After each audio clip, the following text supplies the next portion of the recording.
Bom, e a questão dos trabalhadores hoje? O senhor mesmo disse que, estadualizando, haverá uma demanda muito grande de professores. É natural que haja um concurso, a partir do momento que se torne uma universidade pública.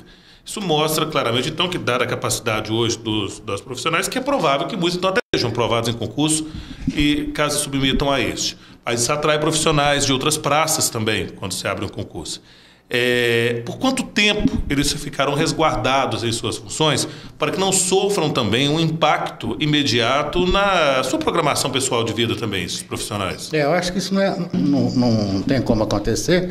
Isso eles têm consciência disso, que não é possível. E agora também a reitoria assume. E começa uma discussão agora nossa com a reitoria, dentro da reitoria. Que é mais fácil discutir, porque eles tiram o viés político. Vamos discutir agora academicamente. Mas o que acontece? A pergunta sua é interessante. Hoje nós temos, por exemplo, a UENG, ela tinha até a semana passada 400 professores concursados. Ela tem 1.200 professores, mais ou menos. O restante todo era designado. Professor que estão designados há 10 anos, 15 anos e tal. E que não se abria concurso. A lei 100, tão badalada que está aí, em 2007, essa lei, ela passa para efetivo 90 e tantos profissionais no Estado. 98 mil, a maioria é auxiliar de serviços gerais, né? Mas, por exemplo, a UENG, dela entrou 350 da UENG. Em 1.000 professores, 350 entraram com efetivo. Agora só sobrou 80 efetivo. O resto tudo é designado. O Unimontes, você tem que usar na mesma lógica da Unimontes. O Unimontes tem 1.800 professores. Da Unimontes, 700 entraram nesse da Lei 100. E agora voltaram todos. Então, de 1.800, ela só tem 400 concursados. O restante todo vai ter que fazer concurso. Então, o Estado vai ter que oferecer muito concurso daqui para frente. Essa é uma coisa que a gente preocupa. A gente não acredita que vai ser tão rápido esses concursos. E isso preocupa, quer dizer, porque o professor, por exemplo, é claro que ele quer fazer o concurso para adequar logo. Porque, se queira ou não, a situação designada é uma situação precária. Mas isso aí não tem dúvida que em menos de 2 anos, 3 anos, não tem como abrir concurso. Mas tem que abrir para os que já estão, não é? E depois nos novos que vão entrando. Mas hoje, por exemplo, a legislação não permite concurso interno mais do serviço público. Não, mas a designação, aqueles que precisam dar continuidade, aqueles que estão, fica como designado. Igual certamente com a lei agora. Sem o que a secretária de Educação vai fazer? Esse que voltar para designado, ela vai nomeá-los como designado. Isso Sim. O Estado pode fazer, certo? Porque ela não pode interromper o processo da escola. Então vai acontecer isso também na UENG, na Unimontes, vai voltar tudo designado. E aí vai fazer toda a escala de concurso, que é um pouco demorado. A gente vai ter que ter clareza disso, que é um pouco demorado. Hoje, por exemplo, o Estado está oferecendo hoje em concurso 4.000 vagas, que é um número bem razoável em relação ao passado. Mas nós estamos falando agora de 70 mil profissionais. Hoje o Brasil inteiro estava oferecendo concurso para esse ano, 2014, 44 mil vagas para o Brasil inteiro. Minas Gerais, 4 mil. Então, quando você fala de concurso para 70 mil, há de se saber, e você tem que ser realista, que isso não se dá de uma hora para outra. Agora, eu acredito que com todo isso que eu estou tentando discutir com o pessoal na casa, com todos esses percalços e algumas certezas, né, que a gente tem, esse momento é um momento de ser proativo com relação a isso. Ser proativo no sentido de que, também se passar esse momento, eu não sei se o sonho da Universidade do Estado vai retomar algum dia. Eu acho que nós outros, esses 6, que fizeram opção claramente naquele momento, acho que nós não temos o direito de reverter e acabar com esse sonho em Minas Gerais. Revogar o decreto, o Estado não tem como, ou tem.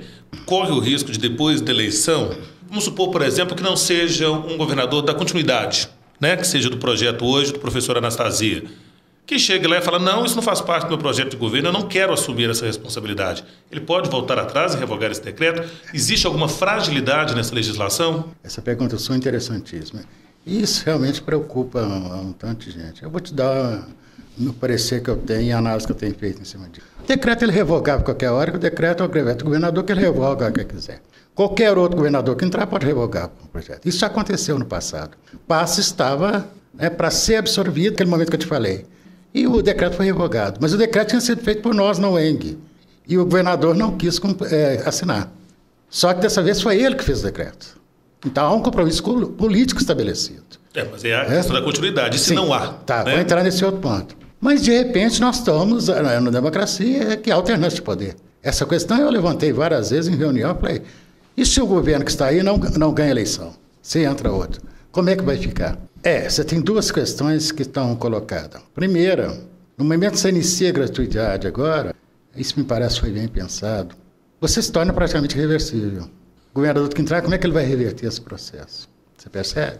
E eles vão ser cobrados agora nas campanhas eleitorais. Então, né? Quando vier um candidato a Divinópolis, eles vão perguntar para ele. Isso é muito difícil, né? Eu acho que... Eu não tenho esse receio, não. De que depois das eleições, perdendo ou ganhar, que eu estou revogando. Eu não acredito muito. E chegando um pouco do lado político, dos políticos, né? Eu acho que pela movimentação política que nós temos hoje, eu acho que não é possível. Mas, de toda maneira, nós temos preocupações. Eu quero acreditar que as preocupações possam ser mais de ordem operacional. Isso junto com a reitoria, né? A gente está lá dentro, a gente discute junto com o pessoal aqui. Agora, de toda maneira, a sua preocupação ela é importante e eu vou orientar aqui nesse sentido. De que é hora, por exemplo, dos alunos daqui começar a articular com a DCE da UENG. Tudo nós vamos pensar daqui para frente tem que ser a nível de Estado e não mais a nível local. Da mesma maneira, orientar os professores que articulem com os sindicatos professores do Estado, da UENG. E nós, presidente, vamos estar o tempo todo reunido também a nível de Estado. Eu acho que isso é fundamental agora. Ou seja, como eu disse no princípio, o governador eles tem toda uma história de universidade que ele sabe o que pode acontecer, né, se essa coisa não acontecer. A nossa vida tem compreensão disso. Até porque ele é de uma família de gente de universidade o tempo todo. Mas, de toda maneira, é importante o seguinte, que nessas coisas se trabalha com a vigilância. Então, acho que a gente tem que ter um processo de vigilância contínua agora, nesse processo, para não deixar de desvirtuar alguma coisa. Professor, como é que fica a situação do aluno, por exemplo, que hoje tem débito com a universidade e, às vezes, está contando com essa estadualização para ver se a dívida dele zera? Ele, caso ocorra essa absorção, como está programada para acontecer, ele vai ter que fazer esse acerto antes, essa dívida continua existindo? Já foi pensado isso? Não, já. Nós temos matrícula semestral. Então, agora nós vamos já orientar os alunos para começar a acertar. Temos aí um trabalho de negociação o tempo todo com o aluno. Nós temos uma assessoria jurídica voltada só para isso, negociar com o aluno, com cartão, parcela, coisa e tal, desse tipo. Então, a maioria dos alunos faz isso quando estão com dificuldade. Você tem aqueles que... já é do gênio, né? Que é normal em qualquer lugar, né? Uhum. Eu não gosto de ser maniqueísta, achar todo aluno é bom, todo professor é ruim, né? Isso não é assim. Claro. Mas, até a matrícula, eles terão que negociar. Senão não renova para o próximo semestre. Senão eu não renovo para o próximo semestre. Por que e aí não vai pode perder renovar? Esse acesso Exatamente. Da estadualização. E porque depois ele não pode entrar devendo depois. Então ele tem que garantir isso. Agora, veja bem, isso o Estado está sendo informado, que nós vamos agir dessa maneira. Mas ao mesmo tempo o Estado dizendo para o Estado, setembro vocês têm que fazer. Então, agora vamos para uma situação mais complicada ainda. Aquele que trancou matrícula, Sim. De repente por causa de falta, porque não conseguia mais pagar o curso, ele pode reabri-la depois da estadualização e contar com a gratuidade? Quem está com a matrícula trancada, ele está com a vaga garantida, ele só não está frequentando. É diferente do desistente. Você tem aluno, por exemplo, que desistiu. Esse não tem nenhum compromisso. Aquele que trancou a matrícula, ele volta quando ele quiser. Então, se ele vier agora matricular no segundo semestre, é tranquilo. Nós não vamos ter muito problema desse tipo, assim, de aluno trancado, mesmo desistente. Pra você ter uma ideia, hoje nós temos uma média de 4% a 5% de desistente, né, por semestre. É uma média pequena. Parte deles é por questão de pagamento e parte é porque tem dificuldade mesmo, principalmente nos cursos das engenharias, coisa e tal, tem dificuldade. Fica na dependência de muita disciplina, depois não volta mais. Isso é normal. Mas, na matrícula agora para o segundo semestre, a gente vai tentar regularizar todo esse processo, né, com relação à situação do aluno. E, claro, vamos negociar, né, com o aluno, ele vai poder pagar, né, um pouco parcelado, etc. E tal. Mas todos que estão com matrícula trancada, esses voltam normalmente. O estudante da ProUENG, ele recebia a bolsa diretamente, né? Ela não era um desconto em boleto. Aí esse benefício é cancelado automaticamente? Essa deve ser uma preocupação que os alunos têm também. Porque, veja bem, vai direto para eles. E tem mais ainda. Hoje nós temos mais de 1.200 alunos que têm bolsa. Então o pessoal mais pobre hoje não tem grande dificuldade para estudar aqui, não. É a classe média que tem mais dificuldade. Nós temos 350 alunos a mais que não pagam, que são do ProUni. Eu ia chegar no ProUni também, porque o acordo deles é com o governo federal, não é com o governo estadual. Como é que fica isso aí também? Mas se... O governo federal vai passar esse recurso para o estadual? De que jeito que isso vai acontecer? Você vê o tanto de negociação que vai ter que ter ainda. Né? Mas, de toda maneira, no momento que é gratuito, né, você acaba... Não faz sentido você ter o ProUni mais. Sim. Né? Não tem sentido você ter o ProEng. E os financiamentos podem ser cancelados, os FIES? Porque também vai deixar de ser necessário, né? Ele assumiu um compromisso de financiar um curso todo. O FIES, você faz a renovação dele todo ano. Então o aluno pode falar, eu vou fazer até aqui, daqui para frente eu não vou fazer mais. O FIES é tranquilo. Agora Mas e o pagamento dele? Vai ter que resolver o governo federal também. Ele começa a pagar só depois que formar do mesmo jeito, agora já tem que começar a pagar. É uma negociação com o governo federal. Outra história também. Mas o que deve preocupar muito, às vezes, o aluno é isso do ProUni, mais ou menos alguma coisa assim. Acaba com o ProUni, depois eu não tenho outro. Eu acho que isso não vai acontecer. E como eu falei o tempo todo, quando reuniu lá na UENG, o pessoal, os diretores, que eu pedi uma reunião com todo mundo, diretores, coisa e tal, pessoal de planejamento nosso e das outras entidades, eu deixei bem claro isso.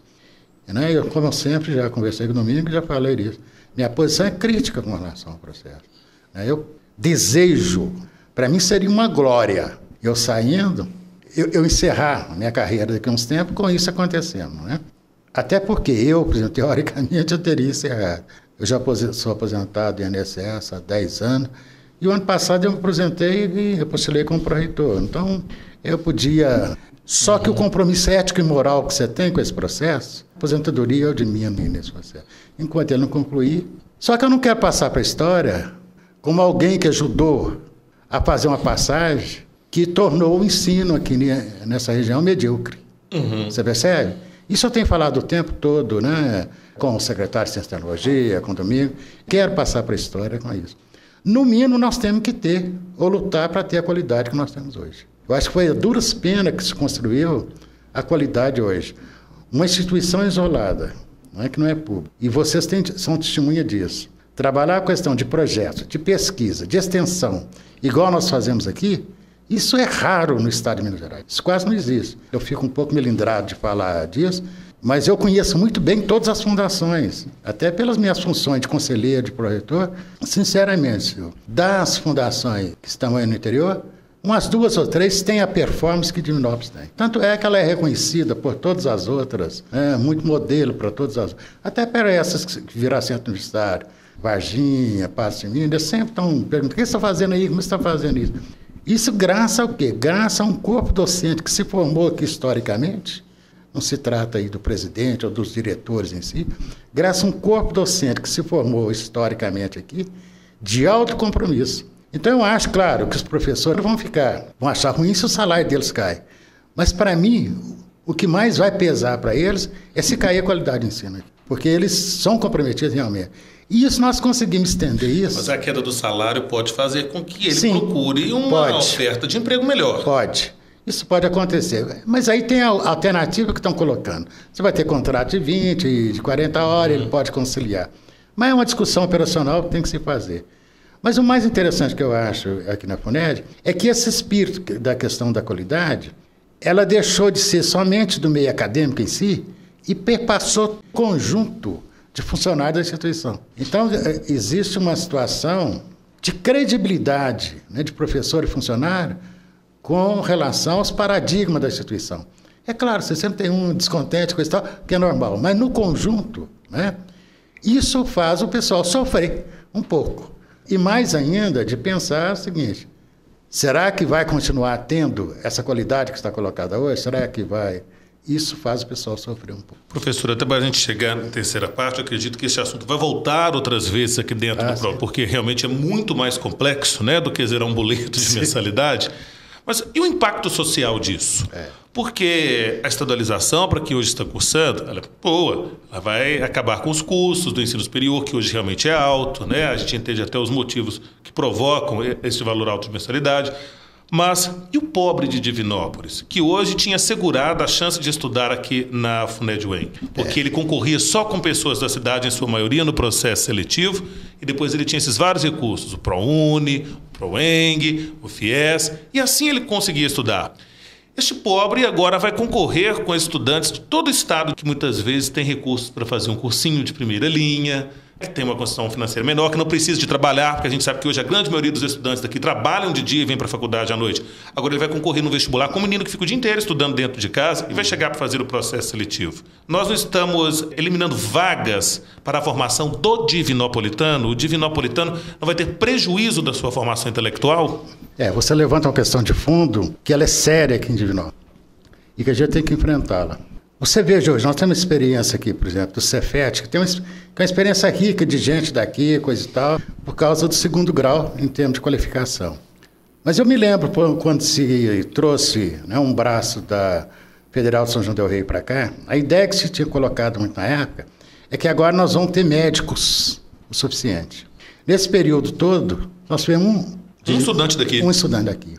O que revela o seguinte, que às vezes tem um efeito perverso naquilo que se quer. Não é que não seja importante ter um braço da universidade aqui, não. Acho que é importante, sim, para a pesquisa, a médio prazo, coisa e tal. Mas não na expectativa de atender aos nossos alunos, que não é isso que vai acontecer. O paradigma dela é nacional, não é regional. Isso, de certa forma, economicamente, a vinda da UFRJ, por exemplo, ela é boa para a cidade. Da mesma forma que a UEM também vai trazer gente de fora, vai trazer, sim, vai aquecer o setor imobiliário, vai aquecer o comércio da cidade. Só que, por outro lado, a gente mais uma vez está colocando o divinopolitano na situação de empregado. Exatamente. E formando patrões de outra cidade. Isso, exatamente. Então, essa pergunta é a que mais me amargurou durante muito tempo. Como que vão fazer com aqueles alunos que realmente não têm opção de passar e sem desmerecer a capacidade deles? É questão de preparo, né? Ele não tem, às vezes, como concorrer. É um questionamento que eu faço às federais, porque é muito difícil os pobres entrar nas federais. E quando se passar para o Estado, realmente, né, um indivíduo que tem mais preparo em termos de cursinhos caros, etc. e tal, ele vai ter mais facilidade. Sem considerar, por exemplo, que você vai ter aí, na média, de um número muito alto de candidatos por vaga. Você vai concorrer com alunos que ficam o dia inteiro se preparando 3 anos para isso, e de uma pessoa que trabalha o dia inteiro para estudar à noite no cursinho preparatório. Realmente é uma situação desigual. Reproduz aquilo que nós temos no país hoje, a grande desigualdade que nós temos, né?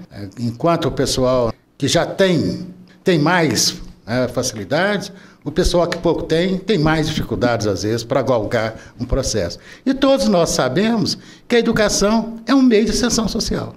Você percebe? Daí que eu sempre achei muito importante que nós, através de bolsas filantrópicas, ou através do ProEng ou do ProUni, nós trouxéssemos para dentro da instituição pessoal de camada mais pobre da população. O trabalhador e o filho do trabalhador, né? E hoje nós tem coisa muito gratificante. A quantidade que eu vejo de gente que passou por aqui, que eu encontro às vezes com ele ou o pai na rua, e que ele não teria a mínima condição de fazer determinado curso, né? E devido às facilidades aqui, eu falo, estou trabalhando em tal lugar, etc e tal, né? De vez em quando eu vou uma senhora que no outro dia fala, eu rezo para o senhor toda noite. Por quê? Minha filha formou tem 10 anos já. Então essas coisas eu acho que isso muda. O que nós tentamos fazer para minorar isso um pouco? Nós tentamos oferecer todos os cursos. Batalhamos durante 3 anos, retomando aluno para oferecer todos os cursos. Com isso, a gente vai trabalhar com um número muito grande de vaga. Hoje a FUNED vai poder trabalhar com 1.200 vagas. É diferente de uma situação que eu dei exemplo agora mesmo, de um curso de medicina que você tem 50 vagas, tá? Você pega, sem querer comparar, outro dia eu estava comentando, por exemplo, o sistema nosso de saúde, que eu me preocupo muito com ele, você sabe, eu sempre, porque o meu tempo de Estado, a metade foi na saúde, a metade na UEM. Mas me preocupa muito a questão da saúde, questão de médico, nós temos que resolver essa questão, ela é importante. Mas o mais importante é a atenção primária. Mas você não faz atenção primária também, você tem um modelo de médico para atender a demanda reprimida que está aí. Mas, na verdade, você tem hoje de Divinópolis mais de 60 alunos fazendo medicina e Itaúna. Ainda continua no Brasil o sistema privado dando as cartas. Por quê? 60% das vagas oferecidas no Brasil é do sistema privado. Agora, nós sabemos que o sistema privado tem sistema privado e sistema privado. Sim. Você tem aquelas mazelas. Mas são coisas que a nação ainda vai conviver durante muito tempo, né? E o máximo que nós podemos fazer nesse momento, né, senhor, é dar a contribuição que a gente puder.